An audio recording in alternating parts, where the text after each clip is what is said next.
ఇప్పుడు వీళ్ళేదో ఒక్కరోజు కేసు పెట్టంగానే కాదు. దాని పూర్వాపరాలు కూడా పరిశీలిస్తారు. ఆ! సమాజం మీద బాధ్యత కోర్టుకి కూడా ఉంది. హ్మ్. రాజ్యాంగానికి కూడా ఉంది. రాజ్యాంగాన్ని స్వేచ్ఛనిచ్చిండు గానీ, స్వేచ్ఛ పేరుతోని ఒళ్ళమ్ముకోమని చెప్పి ఏ రాజ్యాంగంలో లేదు. హ్మ్. అది గుర్తు చేసుకోండి మీరు. ఇవాళ ఒళ్ళు అమ్ముకుంటే నువ్వు నీకు ఒళ్ళు అమ్ముకోవాలనుకున్నప్పుడు ఓ పరిస్థితులు కావాలన్నప్పుడు నువ్వు ఇయాల ఓ సర్టిఫికేట్ తీసుకోవాలి. మరి ఓకే. అట్లా తీసుకోమలా. హ్మ్. ఎవరొద్దంటున్నారు? ఇయాల అమాయకమైన మగోళ్ళని మీరు వలలో ఏసి, అమాయకమైన మగ పిల్లల్ని అలా చేస్తే అప్పటికే అతను ఇంకొక డైవర్స్ ఒక కేసులో ఉన్నాడు. నిన్ను నమ్ముకొని ఇక్కడ డబ్బులు హ్మ్. మోసపోయాడు. హ్మ్. ఇలాంటి వాళ్ళు ఉండడం వల్ల సమాజంలో మనం ఎక్కడ పోతున్నాం అనేది ప్రశ్నించకపోతే ఎట్లా చెప్పండి తమ్మి? హ్మ్. ఇలా సమాజంలో సోషల్ రెస్పాన్సిబిలిటీ ఉన్న మేము, సమాజంలో మంచి పనులు చేస్తున్నప్పుడు అడగరు. కానీ ఇప్పుడు ఇలా పర్సనల్‌గా మా పేరును డ్యామేజ్ చేస్తున్నారు, మమ్మల్ని టార్గెట్ చేస్తున్నారు అనేటువంటి వాదన కూడా వినిపిస్తున్నది ఒకటి ఇప్పుడు. చెప్పనా నాన్న? హ్మ్. పర్సనల్‌గా డ్యామేజ్ చేస్తుంటే మీరు చేసే చెత్త పనులు మొత్తం చేస్తారు. హ్మ్. మీరు ఎవరినైనా మోసం చేయొచ్చు. ఎవరి నుంచైనా డబ్బులు తీసుకురావచ్చు. ఏదైనా చేయొచ్చు తప్పులేదు. అంటే మిమ్మల్నొచ్చి బయట మాట్లాడితే మనకు కూడా ఇవ్వలేదా రాజ్యాంగం? ఓకే. మీడియాకి మాట్లాడే వాళ్ళకి లేదా? హ్మ్. ఉందా లేదా? చెప్పు ఓకే. తమ్మీ. హ్మ్. హ్మ్. ఉంది గదా! మాట్లాడుతున్నాం. ఇప్పుడు వాళ్ళకెంత రైట్ ఇచ్చిండో మనకు రైట్ ఇచ్చిండు. మనం ఓకే. ఇక్కడ జడ్జిమెంట్ ఎవరికీ ఇస్తలేము ఇక్కడ. హ్మ్. గుర్తుపెట్టుకోండి ఇక్కడ డిజిటల్ మీడియా గాని, సోషల్ యాక్టివిటీస్ ఎవరొచ్చి మాట్లాడినోళ్ళు గాని, ఎవరైనా గానియండి, ఇక్కడ ఎవరు గూడా జడ్జిమెంట్ ఇస్తలేరు. ఇలా చేస్తే సమాజంలో ఇలా జరుగుతది అని ఎందుకు అనంటే, ఒంట్లో వణుకు రావాలి ఒక్కొక్క ఆడపిల్లకి. హ్మ్. ఇలాంటి చెత్త పనులు చేసేటోళ్ళకు. వామ్మో! ఇవాళ దీనిది ఇట్లా అయిందంటే రేపు బయటికెళ్తే మనల్ని గూడా ఇట్లనే అనుకుంటా అనేది చేసే ఉంటారు. ఓకే. ఇందులో 99% మంచి పిల్లలే ఉంటారు. హ్మ్. 1, హ్మ్. 2% వాళ్ళు ఇలాంటి వాళ్ళు ఉంటారనమాట. డబ్బులకు లావిష్‌కి అలవాటు పడిపోయి ఇది బాగుంది గదా! ఏముందిలే ఇది ఆహ్, ఉ మనం ఫ్రీగా వస్తుంది మనకు. ఏముంది మనం ఏమైనా కష్టపడుతున్నామా అని. హ్మ్. కష్టపడ్డ ఇప్పుడు ఇవాళ మీరింత ఖర్చు నేనేమంటున్నాను ఇవాళ నువ్వు కరెక్టే గదా! నువ్వు మంచిదానివే గదా! ఆ 3,00,00,000 విల్లా వాడికిచ్చేసేయి. 5 కేజీల బంగారం, 5 కేజీల బంగారం ఎవడన్నా నాకు తెలిసి వందల కోట్లున్నోడు గూడా సంపాదియ్యడు. హ్మ్. 5 అంటే నువ్వెంత ఆల్‌మోస్ట్ ఒక 2, 3 సంవత్సరాలలో ఒక 1 ఇయర్‌లోనే 5 కేజీల బంగారం కొని ఒక విల్లా. ఇయాల సగటు మనిషి ఒక 20,00,000 పెట్టి ఇల్లు కొనుక్కుందామంటే పరిస్థితి దిక్కులేదు. లేదు. ఇట్లా అంటే సమాజానికి నేను అడుగుతున్నా. సమాజానికి ఈళ్ళేం మెసేజ్ ఇస్తుర్రు? అంటే ఇట్లా ఒళ్ళు అమ్ముకోమంటారా? అంటే హ్మ్. ఇట్లా ఒళ్ళు అమ్ముకొని అంటే ఇట్లా బతకమంటారా? అంతేనా? కష్టం చేసుకోవద్దంటారా? హ్మ్. నేను అడుగుతున్నా. ఇప్పుడు ఎవరైనా కామెంట్స్ పెట్టేటోళ్ళు వాళ్ళందరిని అడుగుతున్నా. మీ కామెంట్స్ కూడా మీరు మరి సమాజంలో మనం ఏం చేద్దాం? ఓకే. ఇవాళ ఇప్పుడు సమాజంలో నేనొక వ్యక్తిని. నేను సెలబ్రిటీ అని ఎప్పుడు చెప్పను. అవును. సెలబ్రిటీ అంటే ఎప్పుడంటే 10 మందికి జవాబుదారంగా ఉండాలి. 10 మందికి హెల్ప్ చేసే వాళ్ళదే సెలబ్రిటీ. హ్మ్. ఇలా మనం వచ్చి 10 మందిని మనం మోటివేషన్ చేయాలి.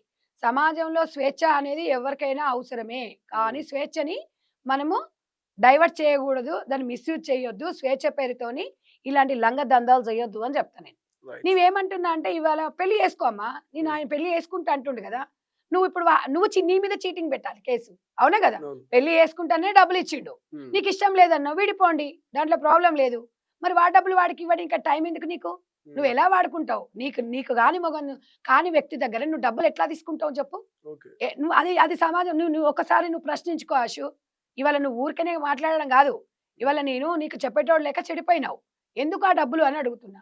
నువ్వు హ్మ్. చక్కగున్నావు. దేవుడు నీకు అందం ఇచ్చిండు. నీకు మంచి మాట్లాడే వాయిస్ ఇచ్చిండు. హ్మ్. ఎందుకు మీరిట్లా పిచ్చి పనులు చేస్తున్నారని అడుగుతున్నా.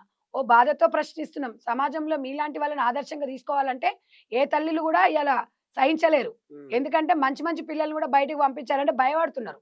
ఎందుకంటే ఏ స్నేహితురాలు ఎట్లా దొరుకుతదో, ఏ స్నేహితుడు ఎట్లుంటాడని. ఇప్పటికే ఆడపిల్లల మీద ముల్లొచ్చి ఆకు మీద పడ్డ, ఆకొచ్చి ముల్లు మీద పడ్డ నష్టం జరిగేది ఆడపిల్లలకే కాబట్టి ఒక ఆడపిల్లలుగా తల్లిగా చెప్తున్నాను. హ్మ్. సమాజంలో ఒక బాధ్యతగా చెప్తున్నాను. ఒక సోషల్ సర్వీస్ చేస్తున్నాను కాబట్టి చెప్తున్నాను. నా బాధ చెప్తున్నాను తప్ప ఇవాళ వాళ్ళనేదో మనం జడ్జి చేసి ఈళ్ళనే కదా! ఇలాంటి వ్యక్తులు సమాజానికి అవసరమా అని సమాజం నేను ప్రశ్నిస్తున్నా. ఇవాళ రైట్. కోర్టులు గానియండి, ఇవాళ ఏ పొలిటికల్ లీడర్స్ కానియండి, ఏ గవర్నమెంట్ అయినా గూడా దయచేసి ఇలాంటి వాటిని మనం ఎందుకంటే భారతదేశంలో కొన్ని కట్టుబాట్లున్నాయి. దాన్ని మనము ఈ సాంప్రదాయబద్ధంగానో, కట్టుబాట్లనో లేకపోతే కొన్ని విలువలతో కూడుకున్న పరిస్థితులున్నాయి గాబట్టి, అది మనం అద్దు దాటకుండా స్వేచ్ఛగా బతకండి. కానీ ఇట్లా స్వేచ్ఛ పేరుతో మోసాలు జేస్తూ, కుటుంబాలలో ఆగం జేస్తూ, డబ్బులను ఆగం జేస్తూ, ఇవాళ ఇవాళ 10,00,00,000 అంటే 10 యుగాలు ఉన్నా గూడా 10,00,00,000 సంపాదించలేరు. కాబట్టి హ్మ్. వీళ్ళ పేర్లు నేను పేర్లు తీస్తున్నామా, ఇంకేది తీస్తున్నామా అంటే ఇది కరెక్ట్ అయిన సిట్యుయేషన్ కాదు. కరెక్ట్ అయిన పద్ధతి కాదు అని చెప్తున్నాం. అంతే తప్ప మీరు ఏం చేసుకుంటే మాకేం వచ్చేది లేదు. మిమ్మల్ని చూసి 10 మంది చెడిపోతారు. ఎందుకంటే సెలబ్రిటీస్ అంటే 10 సార్లు టీవీలో గడవడంగానే మిమ్మల్ని చూసి ఇన్స్‌పిరేషన్ అవుతారు పిల్లలందరూ. అవును. ఇవాళ ఇవాళ ఈమె ఈ ఈ వ్యక్తిని మోసం చేసిందంటే నాకే సిగ్గనిపించింది. ఏమన్నా మాట్లాడమంటే నేను అది నిజమో కాదో మనకు తెలియదులే అనుకున్నా నేను. ఉమ్, అది మనం ఓన్లీ ఈ ఆడియోస్ బయటకు వచ్చినాయి కదా. నువ్వే ఎవరో ప్రవీణ్ అక్కనంట, మధ్యలో హేమ ఉందంట. వేణుస్వామి అంటున్నారు. వేణుస్వామి గారి పేరు ఎందుకు తీసిందంటే, ఆయన ఈ మధ్యలో కొంచెం వైరల్ అవుతున్నారు కదా. ఉమ్, ఆయన దగ్గర పూజలు చేపిస్తే ఇది ఒక ఎవిడెన్స్ కింద అన్నమాట. ఇప్పుడు అతను ఇచ్చిన డబ్బుతో నాకు తెలిసి అది 4,00,00,000 ఉంటదంట రేంజ్ రోవర్ కారు. అబ్బబ్బా. అంటే 4,00,00,000 అని అంటే ఈ నీ నీ బిగ్ బాస్ లోకి వెళ్ళినప్పుడు మీ లైఫ్ ఏంటి ఓకే. ఒకసారి తిరిగి చూసుకోండి. సామాన్యమైన కుటుంబం మీది. మీ ఫాదర్ చెప్తున్నాడు. మీ ఫాదర్‌కైతే నేను చేతులెత్తి నమస్కరిస్తున్నా. ఇవాళ మీ మదర్ గూడా ఒక సందర్భంలో 1,50,000 హ్యాండ్ బ్యాగ్ తెచ్చినప్పుడు తిట్టిందంట. అట్లా తిట్టినప్పుడు ఇట్లా వస్తువులు ఇంటికి తెచ్చినప్పుడు గట్టిగా మందలించి ఏం చేస్తున్నావు నువ్వు అని ఆ రోజు వాళ్ళ అమ్మ మదర్ అడిగినుంటే ఇయాల ఈ అమ్మాయి వివాదాల్లో చిక్కుకునేది గాదు. ఇప్పుడు ఇతనైపోయింది. రేపు జయంత్ అంటుండు. ఇప్పుడు జయంత్‌కి ఇయాల ఈ విషయం తెలిసిన తర్వాత జయంత్ దగ్గరకు తీస్తాడా? ఉమ్, తీయడు. ఈ అమ్మాయి పరిస్థితి ఏంది? ఏంటి చెప్పండి? ఓకే. ఇవాళ బయట సమాజము వెలివేస్తది. అతను అతను చాలా ప్రేమించాడు. కానీ నువ్వు ప్రేమించలా. నువ్వు డబ్బుని ప్రేమించావు. అతన్ని ప్రేమించలేదు. ఉమ్, అతని నుంచి విడిపోతున్నావు. నువ్వు ఇష్టపడ్డ మళ్ళీ ఇప్పుడు జయంత్ అనే వ్యక్తిని కూడా ఈమె ప్రేమిస్తుందా? డబ్బు కోసం మనకు తెలీదు. అతని దృష్టిలో లోకయ్యే. ఇప్పుడు నీ జీవితం ఏకాకి. అంటే ఉమ్. మీరు లాస్ట్‌కు మీరు మీరు సమాజానికి ఏం మెసేజ్ ఇస్తున్నారు? మీరు ఏం అనుభవిస్తున్నారు అనేది ఆలోచించుకోమని ఒక అక్కగా నీకు నేను సూచిస్తున్నా. Right. Thank you so much. ఇది మొత్తం మీద ఈ మధ్య జరుగుతున్నటువంటి ప్రతి వివాదం పైన కూడా తన వంతు వాయిస్ వినిపిస్తుంది సంధ్యారెడ్డి. సో ప్రశ్నించకపోతే వాళ్ళ తీరు ఇలాగే ఉంటుంది.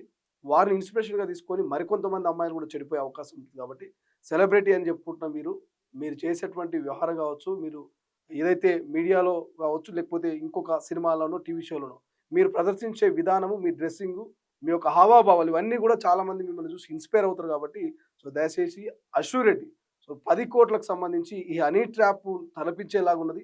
సో ఈ రకమైనటువంటి మోసానికి పాల్పడడం కరెక్ట్ కాదు. సో నిన్ను చూసి చాలామంది ఇన్స్పైర్ అయ్యి అదే తోవల పోతారు. కాబట్టి సో బరాబర్ ప్రశ్నిస్తాం. ఖచ్చితంగా సమాజంలో మా వంతుగా ఒక అక్కగా, ఒక చెల్లెగా నీ ప్రవర్తన బాగాలేదని కరెక్షన్ చేసుకోమని చెప్పేటువంటి బాధ్యత మా మీద ఉన్నట్టు కూడా మరి సంధ్యారెడ్డి చెప్తున్నటువంటి పరిస్థితి. మరి చూద్దాం అశ్విరెడ్డి వివాదం ఎక్కడ దాకపోతుంది, ఇంకా భవిష్యత్తులో ఏం జరుగుతుందని. కెమెరా పర్సన్ అజయ్తో శ్రీశైలం, తొలి వెలుగు, హైదరాబాద్.